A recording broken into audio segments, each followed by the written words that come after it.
अकोला के युवक ने पूर्व केंद्रीय मंत्री शरद पवार को पत्र लिखकर शादी करवाने में मदद की मांग की है। युवक के पत्र अब सोशल मीडिया पर वायरल है। इस पत्र पर प्रतिक्रिया शुरू हो गई है। एनसीपी नेता अनिल देशमुख ने इसको सामाजिक समस्या बताते हुए ग्रामीण भाग का युवा शरद पवार की ओर आशा से देख रहा है। उन्होंने आशा की है कि वो उनकी मांग पूरी करेंगे। देशमुख के दावे को मंत्री पंकज भोयर ने भ्रमित करने वाला बताया है। भोयर ने कहा कि ग्रामीण क्षेत्रों में बड़ी संख्या में रोजगार का निर्माण हो रहा है।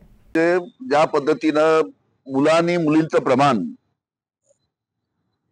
की 1000 मुला मुलींच्या संख्येमध्ये मुलं किती आणि मुली किती, सुरुवातीला 1000च्या संख्येमध्ये समजा 550 मुलं असतील, 450 मुली असतील, तर आता हे प्रमाण उलट झालेलं आहे. आता 550 मुली आहेत आणि 450 मुलं आहेत.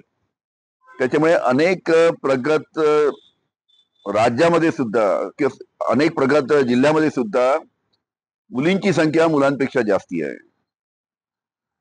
म्हणजे आज महाराष्ट्रातल्या अनेक जिल्ह्यामध्ये मुलींची संख्या जास्ती आहे. त्यामुळे हा सुद्धा एक प्रश्न आहे. हे सर्व सामाजिक प्रश्न आहे आणि याच्यामध्ये सामाजिक स्तरावर आणि राजकीय स्तरावर याच्याकडे पाहायला पाहिजे. पण एक महत्वाची गोष्ट आहे की किती आशेने आज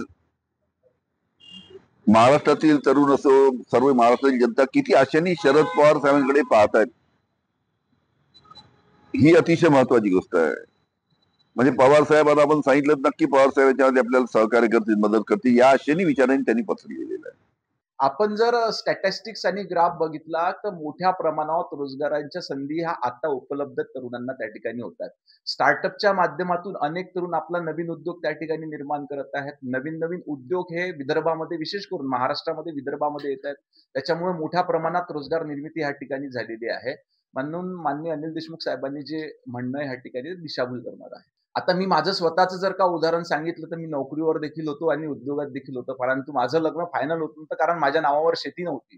मग शेवटी मला शेती घ्यावी लागली आणि त्याच्यानंतर 1 महिन्यानंतर मला त्या ठिकाणी निरोप आला.